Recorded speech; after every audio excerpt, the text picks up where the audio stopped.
If your colors ever feel muddy or flat, or they're just not appearing like you see them in your head, it's probably not your skill, it's probably how you understand color. Welcome to Tiny Art School, where I try to make art a little less intimidating, one tiny lesson at a time.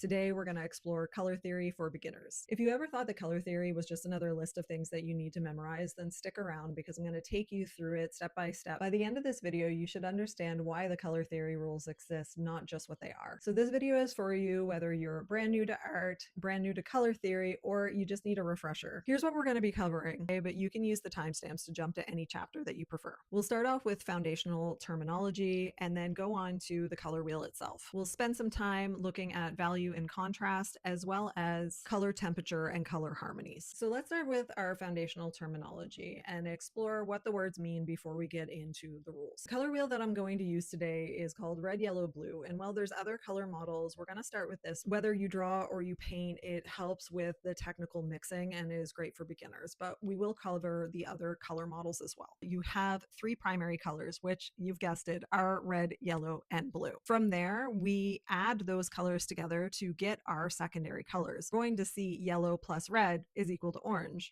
Red plus blue is equal to violet or purple, and blue plus yellow is, of course, green. So our green, our orange, and our violet are our secondary colors. Finally, we're going to talk about tertiary colors, and these are the colors that live in between the primary and secondary colors along the wheel. They all have pretty self-explanatory names, but I'll take you through a few of them. Before, when I said between yellow and red, we have orange. Well, between yellow and orange, we have yellow-orange, and between orange and red, we have orange-red, and so on and so forth. They don't really get any more inventive than that because they are a spectrum. So even though I'm referring to a green blue or a violet red, it is still a spectrum of colors to kind of put you in the right place on the wheel to understand other things later, like color harmonies. Now, I also might use other terminology like hue, tint, shade, and tone. So let's go over what those mean first. Hue is just another word for color. So I can use those completely interchangeably. I can say this hue is violet or this color is violet red, and it means the same thing. When I talk about tint, tint actually refers to adding white to your base color. So if you add only white to a dark blue, it will get progressively lighter to light blue. By tinting a color, we're just making it slightly lighter. Now you might be thinking, well, Amy, we can also make things darker as well, and you can, but it technically has a different name. So when you add black to a color, so let's take our light blue and imagine adding black, we're technically creating a shade. So shade is adding black to a hue, where tint is adding white to a hue. Now, tone is a little more fussy. The technical terminology for tone is adding any amount of black or white to a hue to get a tone. But when most people think about tones, they're actually thinking about adding gray. If you ever heard the expression tone it down,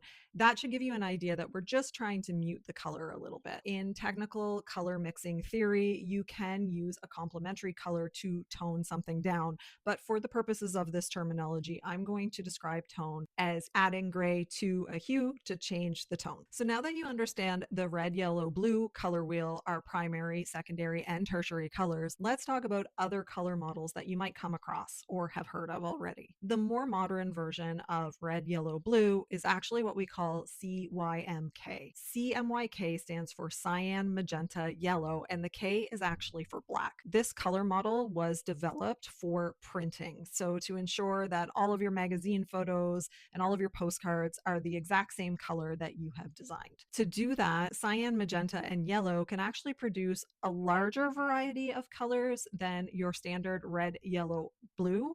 However, they still need black to add that deepest black color. In fact, when I add all of my red, yellow, blue together, you'll get some kind of muddy brown color. But when I add all of my cyan, yellow, and magenta colors, I'll get a really dark kind of dingy gray. So in order to get the full spectrum of color with printing, we need to add K or black. Now, neither of these color models are better than the other. They're just used for different purposes. And for the purposes of this video, I will continue to use red, yellow, and blue. But there's a third color model that we need to talk about for our digital artists out there. So whenever we have color coming from a screen, we're using light. Where our red, yellow, blue, and our CYMK color models will both be subtractive color models, and I'll explain that a little more clearly in a moment. We also have one that's called red, green, and blue, and that is what we call an additive color model. With an RGB, so your red, green, blue that we see on our television screens, on our tablets, and our phone, we have the most variety of color because we use light, not something like paint or pigment. And it means that we can reproduce colors like neon blue and yellow, which we can get close to with our red, yellow, blue, or our cyan, magenta, yellow models. However, we're never going to get it exactly the same, and we have to use other tricks to the eye to get us there. With screens, where we have the advantage of adding light to create new colors, when we add all of the light colors together, meaning our red, our green, our blue, which actually breaks down to cyan, magenta, and yellow, it actually becomes white, which is why we call it additive. The more we add to it, the lighter it gets, because that's how our eye receives it, versus our red, yellow, and blue, or CYMK color models, are subtractive, because the more we add, the less light we see. And this is also going to be your first lesson if you're both a traditional artist and a digital artist, or you've always wondered why, when you use a reference picture, you can't quite get those colors. It's simply because the models aren't exactly the same. And the first two can't cover the whole color wheel, where red, green, and blue can. And so you're always going to have a slight shift in color, but the more you know, the more you can play with that. So now that we understand terminology a little better, let's talk about value and contrast. What is value? Value is simply how light or dark a color appears. So something that is closer to white is going to have a very high value, where something that is closer to black is going to have a very low value. Now, that's only half the story on value, because we also need to consider something that's called saturation. So where value is how light or dark a color is, saturation is how intensely it's pigmented. So you can have something that is extremely high value, meaning that it is the lightest version of a color, but that color can be desaturated, meaning that it might be a pale yellow, or really saturated, which might mean that it's an intense neon yellow. And those two things, while they might have the same value, meaning if you turned those two colors into a grayscale, they might look exactly the same. When you turn it back to a color, you will see that even though the value reads the same, how light or dark something is, the color and saturation will read very differently. So here's some examples of high to low value and high to low saturation. And this will show on your screen that we can have something that's high value and high saturation, or high value and low saturation, or low saturation and low value, so on and so forth. Now, this is much easier to do in a digital context than it is to do when you are paint mixing. So please be gentle with yourself if you can't match those colors that are on the screen. And that's because with digital tools like the one I'm using to create this, Procreate, I can individually adjust the hue, saturation, as well as value levels independently. So we never lose how chromatic something is, which is the term for it in digital art or on your screens. We can change the whole value without changing the chroma. But when you're painting or you're drawing, as you add things, it tends to get muddy, you lose the vibrancy, and so there's other techniques that you need to use to build those back up. Here's an example of the grayscale, a blue scale next to it of a color scale. I matched the values as close as I could, but changed the color in some of them as well, so you can see the difference. So as you read them, those should all match up as if it were in black and white. We learn grayscale for value. When you first start drawing as a kid, you usually only have a pencil, and honestly, that is the best lesson, because you're focused on a narrower grayscale by using graphite. You can only get so dark, you can only get so light. And so it really helps you focus on where the shadows and lights are, which is one of the first steps when you want to get better at drawing. Now, contrast is a complete optical illusion, and I'll prove to you why. So there's actually 3 different simultaneous contrast types. I know that seems like a mouthful, and it is, but really it just means that we're comparing color always by what color it's next to, how light or dark that color is, and how intense that color is. So earlier I talked about the strength of a hue, and that would be your saturation. or it can also be your value because of the lighter or darker. And when we take two colors and compare them that way, we're going to see differences in the original color. The three types of simultaneous contrast are hue contrast, light contrast, and saturation contrast. So here's an example. I took two purple circles and I chose to put one on a more muted background than the other. Not only did I change the contrast by value, so I made one lighter, one darker, but I also changed the contrast by saturation, and you could argue light because this is on a digital screen. Now, both of those purple circles are the same, but they look incredibly different next to each other. And that is the beauty and also the frustration about contrast. What we see with our eyes isn't actually always what is going on. Colors can totally lie to you depending on what color and what lightness they are next to. This is probably one of the most complicated aspects of color theory for beginners to learn. And it's one of those things, in my opinion, that you just have to learn by doing. If you're not playing with your colors and noticing the differences, you'll never learn how to push it in one way or the other. So having the knowledge is great, but practicing it is what's going to make it stick for you. So let's walk through some of the differences. So with hue contrast, you can take a mid-tone gray and put it on something that's warm or cool, and it's going to look the opposite. With lighting contrast, if you take a mid-tone gray and stick it on a dark background versus a light background, that gray is going to read either light or dark by comparison. And saturation contrast is when you take a medium saturated color and put it on a muted background or a vivid background, and it's going to read more vivid on one and more muted on the other. What's next is color temperature. Now, most people have heard of color temperature. You've heard people say warm or neutral or cool colors, but you might not understand exactly what it means, and that there is a little more color theory to that. So let's start on the red, yellow, blue color wheel and give us some guidelines on where most artists agree there's some guiding line. However, this is not a rule. It's just for you to kind of visualize on the color wheel where those might start. In general, if we're talking about warm colors on the color wheel, it starts around yellow green and goes to red violet. And in the opposite, with cool colors, it starts around red violet and goes to yellow green. However, it's kind of a fallacy because it doesn't matter what color that's on the color wheel. They can read more warm or cool depending on tone and what it's next to. Why we feel warm and cool colors are what they are is really what we associate them with. When we think of warm sunlight or sitting next to a fire, generally those are mostly warm colors. You have your warm whites, your light yellows, your deeper oranges, your orange reds, and those colors emit warmth. They also give us a cozy feeling, as well as if you're painting or drawing, they can create an optical illusion where it looks like that object that you've painted is closer to the frame. So if you're using warm colors, you can create these optical illusions with also using cool colors as your shadow. When we think about cool colors, we think about ice and cold and winter days and clear mornings.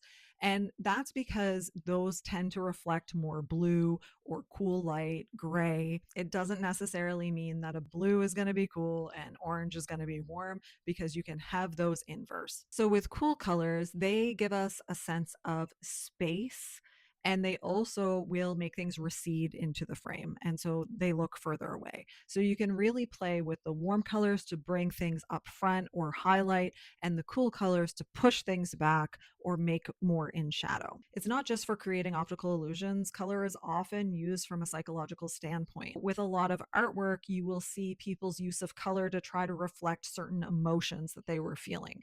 Things that people may commonly associate with colors, although it's not a fact, is things like green. So green on our marketing packaging is often to reflect that things are of a natural source or that they're healthy for you. Green can also indicate some sort of serenity, calmness, or even envy. Where red can be anger, it is the color of Aries, it is the color of fire and passion and sometimes love.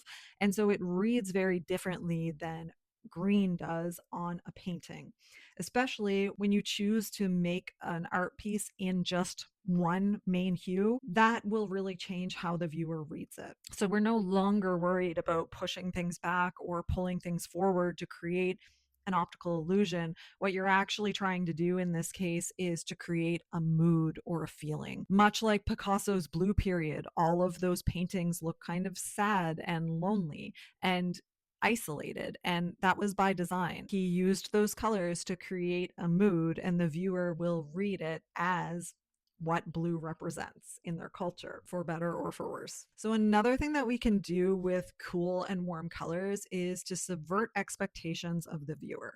So, that sounds really fancy, but really what I'm talking about is when I talk about using your warm colors for your highlights and your cool colors for your shadows, that's the traditional way to do it. But as an artist, you can choose to color your world any way you want. And so, if you're not doing photorealism, you can flip those warm and cool colors. And it really changes the way that not only a painting or a drawing looks, but kind of what the mood to it is. If all of a sudden all of your shadows are rusty, warm reds, and all of your highlights are these brilliant clear blues, it's really going to change what that looks like. Like, where is the light coming from? What kind of emotion is the artist trying to give me? So, just something to play with later if you want to experiment a little. You can also, if you're a digital artist, use an inverted filter on your layer so you can see what that might look like. It might give you some inspiration for your next piece of art. Let's go over some color schemes as well as our harmonies. Starting with monochrome. A lot of people think that they know what monochrome is, but really what monochrome is creating shades, tones, or tints of the same color. So it's not using multiple colors of blue, it's using one blue and either lightening it or darkening it with white or black or toning it down with gray. A true monochrome painting is just going right to left across the value scale. It is not going in other directions of colors next to it or colors that look kind of like it. So here's an example of monochrome. Now, you're probably thinking, well, I've talked to people and they've made artwork that's both blue and green and they call that monochrome. And unfortunately, they're incorrect. What we call that in color theory is analogous. It leads us to our next color scheme. So, with analogous color scheme, what this actually means is we're looking at that color wheel and we're picking colors that are next to it. For example, if we pick a green, we need to look at the two colors on each side. So, green has a yellow green as a tertiary color on one side, and green also has a blue green on the other side. So if I was doing an analogous painting or drawing, I could pick green as well as add yellow to it to make it more of a yellow green, or add blue to it to make it more of a blue green. When we compare monochrome to analogous, you can see the clear differences. With monochrome, generally people are trying to use color to create a mood or a feeling in the viewer, and they are using the light and dark just for value purposes. Where with analogous, it doesn't always read as more of a mood. It can be closer to hyperrealism, and I often see it with impressionism, using small dollops of color along the same saturation and similar values to depict things like water lilies or trees, foliage, sunlight. And it does a really good job of that because it mimics what the human eye sees without making it too complicated. We understand the color wheel. Let's talk about complementary colors. Complementary is simply the opposite color on a color wheel. It could be a primary with a secondary, it could be a tertiary with a tertiary. It doesn't really matter as long as you're splitting that color wheel 180 degrees right down the middle. If, for example, I picked green as my color, my complementary color to green would be red. If I picked blue, my complementary color would be orange. If I picked violet, my complementary color would be yellow. Why do we use complementary colors? It has a lot to do with contrast, although we talked earlier about how saturation and the colors next to it can really change what that looks like. It's just a simple way to add drama and punchiness and liveliness. If you take that same monochrome painting, so let's say we did it all in purples, by adding a small bit of yellow in your highlight, that will make those purples pop. You can do it very minimally, or you can do it very extreme. Another part of complementary that is called split complementary, where complementary is the opposite color on the color wheel. Split complementary is adding two colors to that. Let's go back to blue. My opposite color of blue is orange. But instead of grabbing orange, I'm going to grab yellow orange and I'm going to grab red orange. And that just gives us a little more to play with. It makes it a little more interesting and it makes it a tad more difficult. So if you've tried complementary before, or maybe try split complementary for your next palette. Now here's an example of complementary and here's an example of split complementary. You can get a very different feeling from a complementary painting and a split complementary painting. Again, it can be very much about mood, but it depends on how much you use it. Like my example where you're taking a primarily purple painting and you're adding a little yellow to it. You're adding that for the pop of color, but you can easily do a 50-50 split, or with split complementary where it is 3 colors, you can do more of a 33%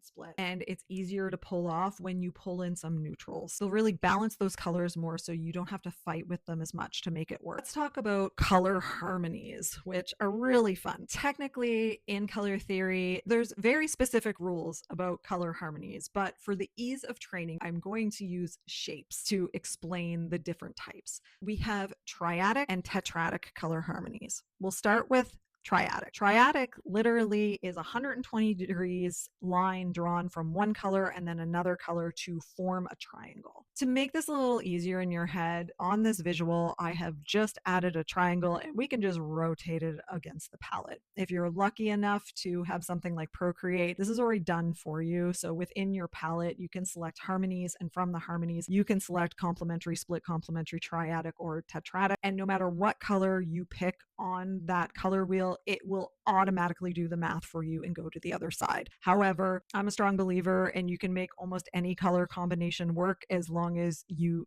pull in those neutrals and make sure your values are okay. It's worth just playing around with it to find out what you like and what works for your art style. Rules to color theory are important to understand, but more so you can break them and understand why something is working or not working. They're not exactly philosophies to live by. Now, here's a couple examples of triadic color palette. So triadic can be a little easier to use because it self-balances, but it's also seen as really playful. You'll see a lot of triadic color use when it comes to kids. So not just the primary colors that we normally see, like the red, blue, and yellow, but also just even orange, green, and violet together, for example, for all your secondary colors. And it's because of that sense of playfulness. Things that are very colorful help with child memory and learning. There is kind of a ratio that most people prefer when we're talking about color harmonies. And with triadic, that is a 60-30-10 split. So 60% of one color, which would be your dominant color, 30% of your other color, and 10% of your last color. Preferably, if I was trying triadic color harmony for the first time, I would tell you, make a monochrome drawing or painting. So pick one of those 3 colors. Let's say it's blue, and make sure all of your sketches in there, that your values are correct using that one color, and really just map out your shapes.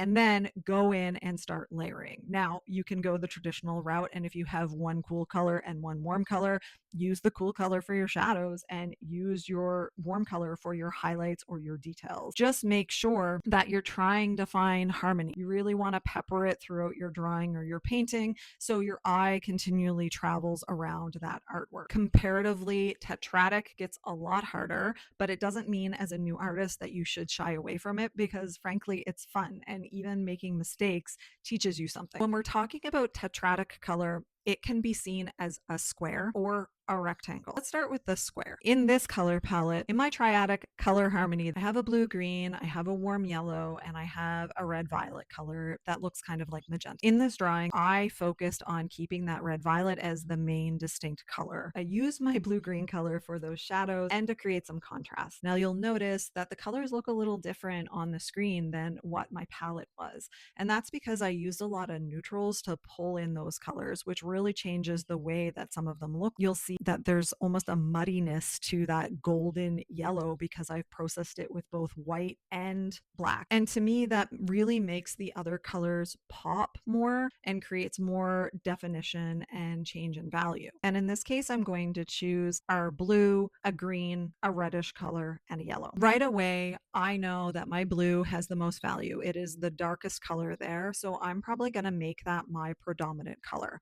I'll take this same drawing, And I'm going to use all the leopard spots in that darkest blue because I really need them to be punchy. In this drawing, I also used it for my shadow colors because, again, I needed that more clear value. And you'll notice the body of the leopard, I made the magenta red color. I used a little bit of that yellow to accent, but I used my green as my highlight because I wanted something a little more fun and contrasty with that pink color. Now, I could have used any combination of these, so you can see these are the same colors but used completely differently. You choose for yourself which one you think works better and what's more interesting. But like the other ones, I did use a little bit of neutrals, not as strongly here, just more to lighten areas because my blue was dark enough to add my shadows. I didn't want to overwork this drawing so you could still see everything that was going on. But even though I used the exact same colors in this green one, it really reads differently. And that's because the values are off. So here's the blue one in black and white, and you can see how the harmony works. And here's the green one in black and white. So you can see why maybe you don't like that combination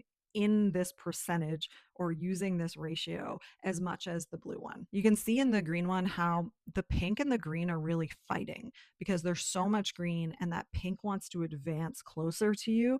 And so it seems like it almost flattens it a little more. Now, could have I fixed this by pulling in darker colors? Yes, but I think the main issue is that those spots really need to be the focus of the show. And by choosing something that was a lower value, I'm competing more with those other colors. Doesn't mean that there's not a way to make those green spots work. It just means that in this specific drawing, I didn't do the best job, but it was on purpose. With tetradic, we can also use a rectangle shape. Now, I find personally the rectangle shape is a little more difficult because you're working with essentially two sets of complementary colors. So again, my main advice for you in this case would just really bring in those neutrals, try to pick one dominant color and use the other ones to add some interest, some pops of color, some highlights. And if you want to change the cool and warm, you can. You either love color harmonies or you hate them, and that's fine. You never have to use this color harmony. But one of the fun things about being an artist is really experimenting with things, and you don't know what to experiment with unless you have more knowledge. And so I'd really encourage you to use all of these color harmonies and schemes to see what works the best for you and your artwork and why you don't like something, because it will also inform why you might appreciate someone's art over other artists, or when you look at a piece of artwork, whether it's falling flat or muted or muddy for you. Thanks so much for watching this beginner's guide on color theory. If you want to see more videos like this from me, please leave me a comment or interact with this video so I know I'm on the right track. But what I hope overall is that you learned something, you might have been inspired to try something new, and that you have a creative week ahead of you full of experiments.